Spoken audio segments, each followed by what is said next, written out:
नमस्कार बंधुरा care recipe बक्से सकलके स्वागत। आज आमी शेयर करते चलेछि एकटा हेल्दी चिकेन रेसिपि। आज बानाबो विभिन्न सब्जी दिए चिकेन स्टू, जेटा जेमन स्वास्थ्यकर और तेमोनी किन्तु दारुण टेस्टी खेते।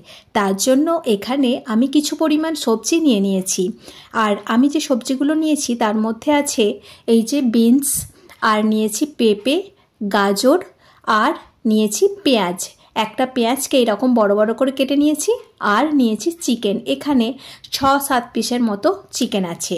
এরপর আমি একটা কড়াইয়ের মধ্যে দিয়ে দিলাম বাটার দিয়েছি 1 চামচের মতো। আমি বাটার দিয়েই এই স্টুটা বানাবো।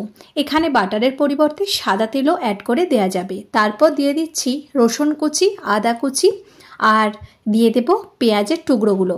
রসুন আর আদাটা ভালো করে কিন্তু ভেজে নিতে হবে। তারপর দিয়ে দিচ্ছি পেঁয়াজের টুকরো, তবে খুব কড়া করে ভাজবো না, একটু হালকা করেই এগুলোকে নেড়েচেড়ে ভেজে নেব। এখানে যে যার পছন্দ মতো কিন্তু আরও অন্যান্য সবজিও অ্যাড করে নেওয়া যাবে। আমি আমার পছন্দ মতো সবজিগুলো এখানে ব্যবহার করছি। এরপর আমি এর মধ্যে দিয়ে দিচ্ছি মাংসের পিসগুলো। এই যে মাংসগুলো, আমি এখানে খুব অল্প পরিমাণ মাংস নিয়েছি, ৬-৭ পিসের মতো মাংস নিয়েছি আর সেটাকেও ওই আদা রসুনের সঙ্গে একটু নেড়ে নেব। তবে চিকেনটা নাড়ার সময় একটু চাপা দিয়ে আমি 10 মিনিটের মতো কিন্তু নেড়ে নিয়েছি। খুব বেশি এটাকে ভাজবো না, এটাও আমি হালকা করেই ওই 10 মিনিটের মতো এদিক ওদিক করে একটু নেড়ে নিচ্ছি।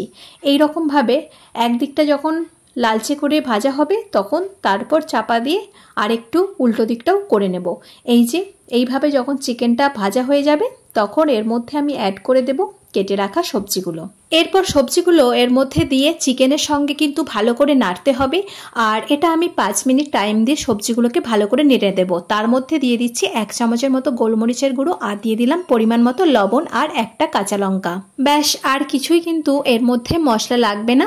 এরপর সমস্ত উপকরণগুলোকে ভালো করে মিশিয়ে নিতে হবে আর তারপর এটাকে 5 মিনিটের মতো টাইম দিয়ে আমি নেড়েচেড়ে একটু সুন্দর করে কিন্তু রান্না করে নেব। বন্ধুদের কাছে একটা রিকোয়েস্ট রইল, ভিডিওটি যদি ইউটিউব চ্যানেল থেকে দেখে থাকো তো প্লিজ চ্যানেলটি সাবস্ক্রাইব করে নিও। আর যদি ফেসবুক পেজ থেকে দেখে থাকো তো প্লিজ পেজটি ফলো করে পাশে থেকো, তাহলে কিন্তু আরও নতুন নতুন ভিডিও করার উৎসাহ বাড়ে। আর দেখো, এটাকে কিন্তু আমি চাপা দিয়ে ভেজে নিচ্ছি যাতে সবজিটা কিছুটা সেদ্ধ হয়ে যায়।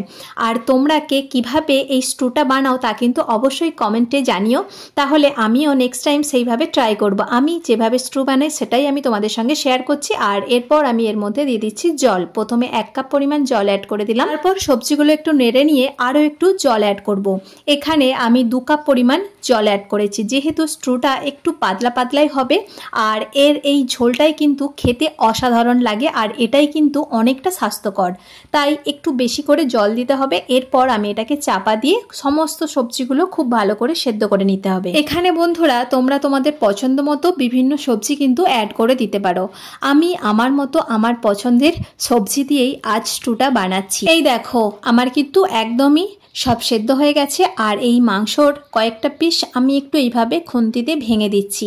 এটাকে ভেঙে দিলে এই ঝোলের সঙ্গে একটু মিশিয়ে দিলে কিন্তু খেতে খুব ভালো হয় আর এত সুন্দর একটা সেন্ট বেরিয়েছে যা কিন্তু বলার মতো নয়। এরপর আমি শেষে অ্যাড করে দেব কর্নফ্লাওয়ার গোলা জল। এখানে 4 চামচের মতো আমি এটা দিচ্ছি আর তারপর এর সঙ্গে দিয়ে দেব 1 চামচের মতো গোলমরিচের গুঁড়ো। এখানে যে যেমন ঝাল খাবেন সেই অনুযায়ী কিন্তু এই গোলমরিচের গুঁড়োটা অ্যাড করতে হবে, তবে বাচ্চারা খেলে একটু এটা কম পরিমাণ দেওয়াই ভালো। তারপর এটাকে কিন্তু চাপা দিয়ে আমি 5-10 মিনিটের জন্য রেখে দেবো। অবশ্যই গ্যাসটা অফ করে চাপা দিয়ে রেখে দিতে হবে। তারপরেই আমি এটাকে সার্ভ করে দিচ্ছি। একদমই আমার রেডি হয়ে গেল বিভিন্ন সবজি আর চিকেনের টুকরো দিয়ে দুর্দান্ত স্বাদের স্টু। এটা এত সুন্দর খেতে হয়েছিল যা কিন্তু বলে বোঝাতে পারবো না, আর দারুণ এক স্বাস্থ্যকরও। তো বন্ধুরা, ভিডিওটি কেমন লাগলো অবশ্যই জানাবেন। ভালো লাগলে প্লিজ একটা লাইক, কমেন্ট এবং শেয়ার করে পাশে থাকার অনুরোধ রইল। আজ এই পর্যন্ত, আবার ফিরে আসবো অন্য কোনো এক রেসিপি নিয়ে। সকলে ভালো থাকবেন, সুস্থ থাকবেন আর ভিডিওটি দেখার জন্য সকল বন্ধুকে জানাই অসংখ্য ধন্যবাদ।